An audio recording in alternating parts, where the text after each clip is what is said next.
ক্রিকেটে পাওয়ার হিটিং বেশ গুরুত্বপূর্ণ। বড় দলগুলো টি-20 ফরম্যাটে নিজেদের ঘাতের নাগালের বলগুলোকে পিটিয়ে সীমানা ছাড়া করছে।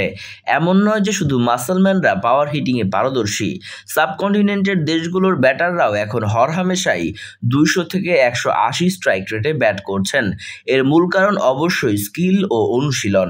টি-20 ক্রিকেটে বর্তমানে 200 রানও অনেক সময় যথেষ্ট হয় না।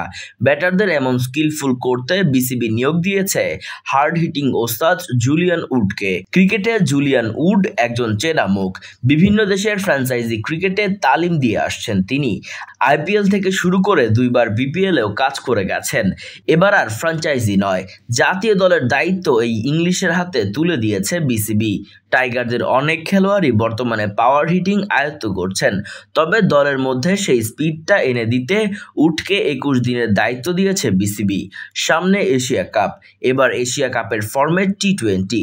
ধুমধারাক্কা ক্রিকেট খেলতে চায় টাইগাররাও। বিসিবি পরিচালক আকরাম খান মনে করেন, এই ইংলিশের হাত ধরে লিটনদের উন্নতি হবে চোখে পড়ার মতো। তিনি বলেন, আমাদের অনেক কোচ আছে যারা বাংলাদেশকে অনেক ভালো ব্যাটিং পর্যায়ে নিয়ে গেছে। একজন ভালো কোচ সবসময় দলকে অন্যান্য উচ্চতায় নিয়ে যায়। বাংলাদেশের টি-20 খারাপ নয়, ভালোই খেলে ওরা, কিন্তু কিছু জায়গায় ইমপ্রুভ করতে পারলে ইনশাল্লাহ আমরা ভালো করব।